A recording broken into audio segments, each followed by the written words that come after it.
बिस्मिल्लाहिर्रहमानिर्रहीम नहमदुहु व नुसल्ली अला रसूलिहिल करीम अम्मा बाद अऊज़ु बिल्लाहि मिनश शैतानिर रजीम बिस्मिल्लाहिर्रहमानिर्रहीम क़ुल हल यस्तविल लज़ीना यअलमून वल लज़ीना ला यअलमून इन्नमा यतज़क्करु उलुल अलबाब।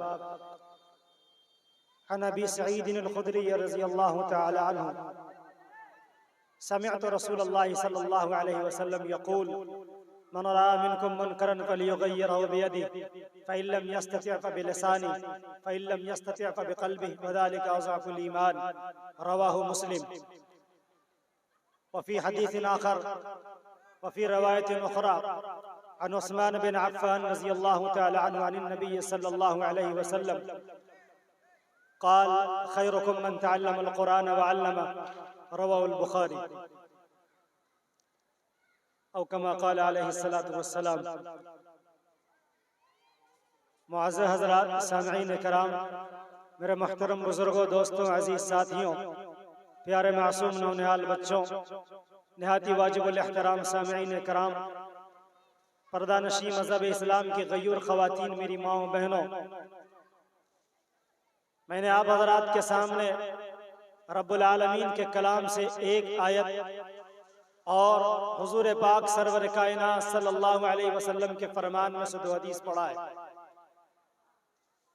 हमने जो कलमा पढ़ा है वो ला इलाहा इल्लल्लाह मुहम्मदुर रसूलुल्लाह है। यानी जब रब का कुरान और नबी का फरमान नेक होता है तब शरीयत बनती है। अल्लाह रब्बुल आलमीन कुरान मजीद में यह इरशाद फरमाता है कि तुम ये कहो, कुल, आप ये कह दीजिए, हल यस्तविल लज़ीना यअलमून वल लज़ीना ला यअलमून, कि जानकार के आलिम और जाहिल क्या बराबर हो सकते हैं? मालूम हुआ नहीं। कई मौकों पर अल्लाह ताला ने फरमाया, और चूंकि पहली वही भी अल्लाह तबारक व तआला की तरफ से जो आई है वो इल्म के ताल्लुक से है, तो आया बेहतरीन इल्म कौन सा है? अल्लाह के नबी पाक सल्लल्लाहु अलैहि वसल्लम ने इरशाद फरमाया, बेहतरीन इल्म कुरान का इल्म है। और ये बात मैं क्यों कहता हूँ? ये अकल की भी बात है, शरीयत की भी बात है, अकल से भी साबित है, नकल से भी साबित है। दरहकीकत चीज की पहचान और चीज की अहमियत निस्बत से होती है। अगर इंसान की निस्बत आला हो तो इसकी इज्जत भी बढ़ जाती है। मैं मोटी सी मिसाल देता हूँ, चूंकि हम गांव देहात के लोग हैं इसीलिए हम छोटी छोटी बातों को समझते हैं। हम मिट्टी से जुड़े हुए लोग हैं, हम खेत खलिहानों वाले लोग हैं, पेड़ पौधे और पहाड़ों वाले लोग हैं। अजीजान मिल्लत, मान लीजिए एक ईंट है, उस ईंट को आपने नाली पर रखा, नाली पर रखा हुआ ईंट गुजरने वाला आदमी उस पर थूक कर जाता है, गुजरने वाला आदमी उस पर पैर रख कर जाता है, उस ईंट की कोई अहमियत नहीं है। क्यों? इसलिए कि वो ईंट नाली पर रखा हुआ है। अब उसी ईंट को उठाइए, उसी ईंट को किसी मस्जिद से लगाइए, क्या कोई आदमी उस पर पैर रख कर जाना चाहेगा? क्या कोई आदमी उस पर थूकना चाहेगा? नहीं। क्यों भाई? ईंट ही तो है, थोड़ी देर पहले नाली पर पड़ी थी, तुम उस पर पैर भी रखते थे, तुमने उसके ऊपर थूक भी फेंका था। अब वही ईंट है, उठकर मस्जिद से लग गई, उठकर मदरसे से लगा दी गई, अब उसकी अहमियत बढ़ गई। मालूम ये चला इंसान आला नहीं होता, उसकी निस्बत उसे आला बनाती है। अगर वो अपने आप को जमीन से जोड़ ले, अगर अपने आप को वो गंदी चीजों से जोड़ ले, अगर अपने आप को वो शराब से जोड़ ले, अगर अपने आप को वो जुए से जोड़ ले, अगर अपने आप को वो हरामकारी से जोड़ ले, अगर अपने आप को वो बेईमानी से जोड़ ले, अगर अपने आप को कौम का दलालों से जोड़ ले तो उसकी अहमियत गिर जाती है। अगर अपने आप को वो कुरान से जोड़ ले उसकी अहमियत बढ़ जाती है। तो मालूम ये चला कि इंसान की आजमत उसकी निस्बत होती है। जिस चीज से जुड़िएगा मुबारकबाद है कारी अबू साद साहब और मदरसा मोहम्मदिया के असातिज़ा इकराम और वो तालिब इल्म जिसने रब्बुल आलमीन के कलाम को अपने सीने में बसाया है। उनके माँ बाप मुबारकबाद के लायक है। वो लोग काबिल मुबारकबाद है जिन्होंने इसमें ताउन किया, जिन्होंने उस बच्चे को उस मकाम तक पहुँचाने की कोशिश की। मेरे बुजुर्गों, मेरे भाइयों, चूंकि जमाना हमेशा कुरान से फैज़ पाएगा। अभी हजरत वाला जनाब ताबिश रेहान साहब हमारे पुराने, मैं बहुत बड़ा फैन हूं उनका, अल्लाह ऐलान कहता हूं ये बात, बहुत बड़ा। और आज से नहीं, उस वक्त मेरी उम्र गालिबन 12 साल रही होगी, 12-13 साल की, तब से लेकर आज तक इनके नात को बहुत गौर से सुनता हूँ। अभी उनमें उन्होंने जो कहा ना कि जब आप जाएं, मुझे शेर तो चुके मैं तो मुखर्रिरों में नात खा तो हूँ नहीं, खुलासा उसका ये था कि जब आप जाएं ना अल्लाह के नबी के दरबार में तो कहिएगा कि या रसूल अल्लाह, उम्मती बड़ा परेशान है, कहिएगा कि या रसूल अल्लाह, ये उम्मत बहुत परेशान है। हाँ बुजुर्गों, ए उम्मत वालों, ए मोहम्मद वालों, ए कुरान वालों, अगर आप ये चाहते हैं कि यह उम्मत फर्श से उठकर अर्श पर पहुंच जाए तो याद रखिए कुरान से जुड़ना पड़ेगा। अभी मुफ्ती अहमदुल्लाह साहब भी यही बयान कर रहे थे कि कुरान से जुड़ना पड़ेगा। ए मुसलमानों, अपने आप को कमजोर न समझो, अपने आप को बेवकात न समझो। ये न समझो कि चंद लोग चले गए, चंद मस्जिदें ढा दी गई, चंद मदरसों पर कब्जा कर लिया गया, 2-4 बिल्डिंगें तोड़ दी गई, तुम्हारी हिम्मत टूट जाएगी, ऐसा ना समझो। ये याद रखो, जमाना तुमसे आज भी उतना ही खौफ है, जमाना आज भी तुम्हारे नाम से चलता है। और मेरी बात अगर गलत लगती हो ना, सुबह से लेकर शाम तक किसी टीवी न्यूज चैनल वाले को देख लो, खुदा की कसम तुम्हारे नाम के बगैर तो एक इलेक्शन नहीं हो सकता, तुम्हारे नाम के बगैर तो एक न्यूज चैनल नहीं चल सकता। अगर उस नाम के आगे मोहम्मद नहीं लगा हो, रब्बे काबा की कसम सारे न्यूज वालों की टीआरपी धड़ से गिर जाएगी। तुम्हारे नाम से लोग रोटियां खाते हैं, तुम्हारे नाम से लोग हुकूमतें बनाते हैं, तुम समझते हो कि तुम्हारी कोई हकीकत नहीं। चलो मैं कुरान की एक आयत पढ़कर सुनाता हूँ, पता चलेगा तुम्हारा मकाम मर्तबा क्या है। ऐ मुसलमानों, कुरान खोलो, कुरान के सूरह हुजरात के अंदर अल्लाह रब्बुल आलमीन इरशाद फरमाता है, अल्लज़ीना उखरिजू मिन दियारिहिम बिगैर हक़्क़िन इल्ला यक़ूलू रब्बुना अल्लाह। ऐ लोगों, तुम्हें जो मारा जाता है, तुम्हें जो निकाला जाता है, तुम्हारे घरों को मस्मार किया जाता है, तुम्हारी मस्जिदों को ढाया जाता है, तुम पर जो जुल्म होता है, क्या बात है? क्या तुमने किसी की जायदाद हड़प ली है? क्या तुमने कोई कब्जा कर लिया है? क्या तुमने किसी की बेइज्जती कर दी है? क्या तुमने किसी को मारा है? ना ना ना, मुसलमान जालिम नहीं होता, मुसलमान किसी पर जुल्म नहीं करता। तो फिर क्या बात है कि दुनिया तुम्हें परेशान करना चाहती है, दुनिया तुम्हें मिटाना चाहती है, दुनिया तुम्हें अपने घरों से निकालना चाहती है। कुरान कहता है तुम्हारा जुर्म सिर्फ इतना है कि इल्ला यक़ूलू रब्बुना अल्लाह, तुम ये कहते हो कि मेरा अल्लाह एक है। बस ये एक जुर्म है तुम्हारा, ये जुर्म है तुम्हारा। इसी जुर्म की पादाश में तुम्हें मारा भी जाता है, तुम्हें काटा भी जाता है, तुम पर जुल्म भी किया जाता है, संवैधानिक तरीके से तुम पर जुल्म किया जाता है, तुम्हारी बोलियों की पकड़ होती है।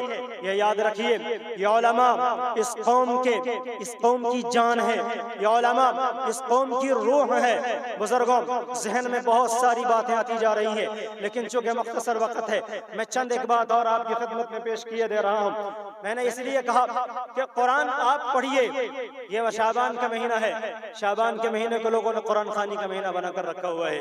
बुजुर्गों, कुरान पढ़वाइए भी, लेकिन कुरान पढ़िए भी। कुरान आप नहीं पढ़ेंगे, गालिबन मुझे याद आता है अल्लामा इकबाल साहब ने कहा था, मुझे अशार याद नहीं रहते, मफहूम याद रहता है कि लोगों, ये कुरान तुम्हारे सीनों में जिंदगी और हयात भरने आई थी, तुमने उसे मुर्दों पर पढ़ना शुरू कर दिया। ये कुरान तुम्हारी जिंदगी, तुम्हारी सांसों में नई रूह फूंकने के लिए है। ये कुरान पढ़िए तो सही, पढ़िए तो सही, सोचिए तो सही, समझिए तो सही। अफला यतदब्बरून अल कुरान, कुरान कहता है वक़ाल रसूल या रब्बी इन्न कौमी इत्तख़ज़ू हाज़ल कुरान महजूरा। नबी की शिकायत को कहां से आप पूरा कर पाएंगे जब अल्लाह के रसूल कहेंगे। इसलिए बुजुर्गों, इसलिए नौजवानों, इसलिए खुसूसी तौर पर नौजवानों, मैं आपसे कहता हूँ, ये जमाना आज भी भूखा है, ये जमाना आज भी, कोई ऐसी बात नहीं है। दुनिया में बहुत सारे मजहब और धर्म है जो सालों साल नहीं, अरबों अरब साल, लाखों साल से है। इस्लाम को कितने साल हुए आए हुए? गालिबन 1400-1500 साल हुए। क्या बात है इसके अंदर कि 57 मुल्क आपके हैं, 1 अरब से ज्यादा आपकी आबादी है। एक इंसान खड़ा होकर कहा था, क़द लबिस्तु फ़ीकुम उमरा हल वजदतुमूनी सादिक़न अम काज़िबा। लोगों ने जवाब में कहा, क़द जर्रबना गैर मर्रा मा वजदना फ़ीका इल्ला सादिक़ा। एक इंसान कहा था, ए लोगों, मैं तुम्हारे दरमियान बरस रहा हूँ, मुझे ये बताओ मैं कैसा हूँ। सब ने ये कहा था, हमने तजर्बा किया है मोहम्मद तुम्हारा, तुम सच्चे हो। ऐ मुसलमानों, अगर आज आपने अपने किरदार को दुरुस्त किया, रब्बे काबा की कसम, जो लोग आपको मिटाना चाहते हैं, आए दिन मोबाइलों पर मैसेज आते हैं, लोग ये कहते हैं मुसलमानों की क्या हालत होगी। कुछ लोग कहते हैं 2030 में, 2050 में, 2040 में मुसलमानों को मिटा दिया जाएगा। सुनो मेरी बात, सुनो बहुत अच्छे से सुनो, हम मिटने के लिए थोड़ी पैदा हुए हैं, हम इसलिए हैं दुनिया में कि हमारी वजह से तुम सांस लेते हो। अगर हम ना हो, इस जमीन पे अगर हमारा वजूद ना हो, तो ये याद रखना सूरज अपनी रोशनी खो देगा। अगर हमारा वजूद इस जमीन पर ना हो, चांद अपना नूर खो देगा। अगर हमारा वजूद इस जमीन पर ना हो, जमीन गल्ला पैदा करना बंद कर देगा। अगर हमारा वजूद इस जमीन पर ना हो, तो फिर ये याद रखना सितारे मुरझा जाएंगे।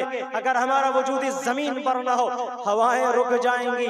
हम इसीलिए है दुनिया में कि दुनिया का निजाम चलता है। हाँ, यकीन मानो हमारी बात का, और यकीन मानो।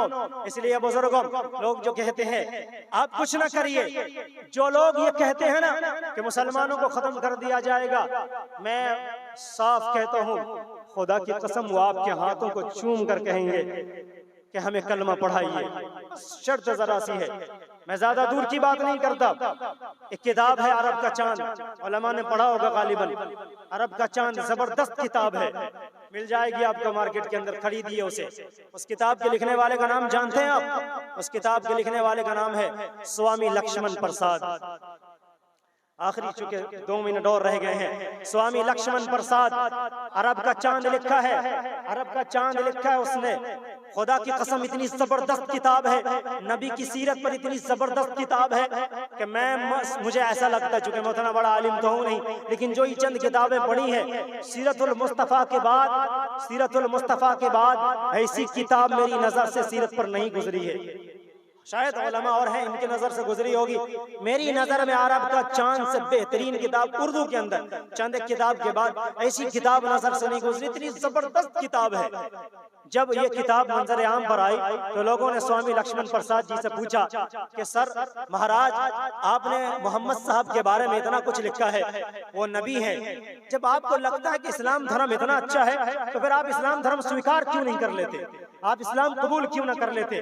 उनका जवाब सुनो और सीने पर हाथ रखो और अपनी अकल पर पर्दा डाले हुए को खुरचो और ये पूछो कि आज मुसलमानों तुम्हारी वजह से, हमारी वजह से, हम मुसलमानों की वजह से कितने लोग हैं जो ईमान कबूल नहीं करते?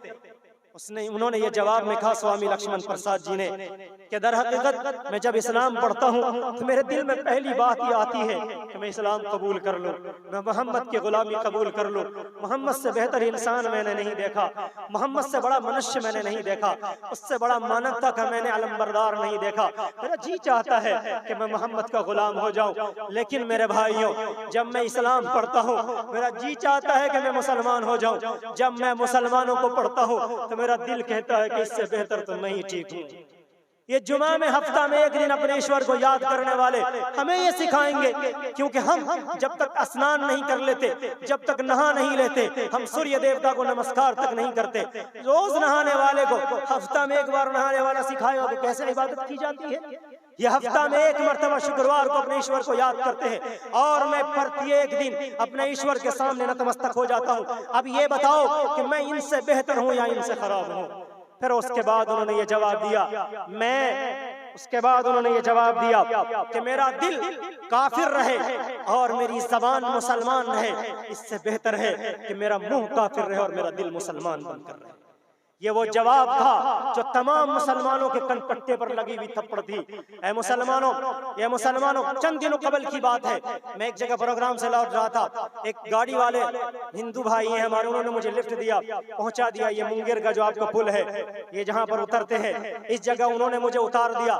दरमियान में उनसे बात हो रही थी, उन्होंने अपनी बातों के दरमियान में ये कहा कि आप तो कोई महात्मा लगते हैं। मैंने कहा मैं एक मस्जिद का इमाम हूँ। उसके बाद उन्होंने यह कहा कि हम लोग इतनी मोहब्बत करते हैं आपसे कि मैं बता नहीं सकता। फिर मैंने ये कहा फिर आप तो नफरत भी बहुत करते हो, गालियां भी बहुत देते हो, सोशल मीडिया पर दिन रात आपको देखता रहता हूँ कि आप हमारे बारे में ये कहते हो वो कहते हो। कहा नहीं मौली साहब टाइम हो गया। उन्होंने कहा मौली साहब ऐसा नहीं है, हम आपसे नफरत नहीं करते हैं, आप हमें देखते नहीं, हमारा धर्म वाला जब हमारे घर में आता है तो आने के पैसे लेता है, जाने के पैसे लेता है, सर मुड़ने का पैसा लेता है, छोटे से यज्ञ का पैसा लेता है, हत्ता के हाथ देखने का पैसा लेता है। लेकिन मैं आपके धर्म में देखता हूँ कि आपके लोग 24 घंटा अवेलेबल होते हैं। इन इमामों की कदर करो, खुदा की कसम ये इमाम तुम्हारे लिए अल्लाह की नेमत है, 24 घंटा तुम्हारे लिए खड़े रहते हैं, हर वक्त ऐलान करते हैं जिसका जब जी चाहे आकर मसला पूछ ले, जिसका जब जी चाहे जो आकर पूछ ले। मैं आज भी ये बात कहता हूँ, इस जमीन पर कोई ऐसा माई का लाल पैदा नहीं हुआ जो इस्लाम पर एक उंगली उठाए और हम जवाब देने के लिए मैदान में न खड़े हों। हम सिर्फ मोबाइलों के मौली साहब नहीं है, हम सिर्फ स्टेजों के मौली साहब नहीं है, हम मैदानों में उतरने वाले हैं, दलाइल की दुनिया में रहने वाले हैं। आप पूरी दुनिया से ढूंढकर, बकवास की बात नहीं करता, एक मसला उठा कर लाओ, एक मसला उठा कर लाओ, इस्लाम पर एक एतराज ढूंढ कर लाओ। अगर ये सर पर पगड़ी बांधने वाले, सरों पर टोपी बांधने वाले, मोहम्मद नाम लगाने वाले, अगर ये वारिसीन अंबिया उन सवालों का जवाब न दे सके तो रब्बे काबा की कसम हम अपने आप को वारिसीन अंबिया कहना बंद कर देंगे। व आखिर दावाना अल्हम्दुलिल्लाहि रब्बिल आलमीन। बस मेरा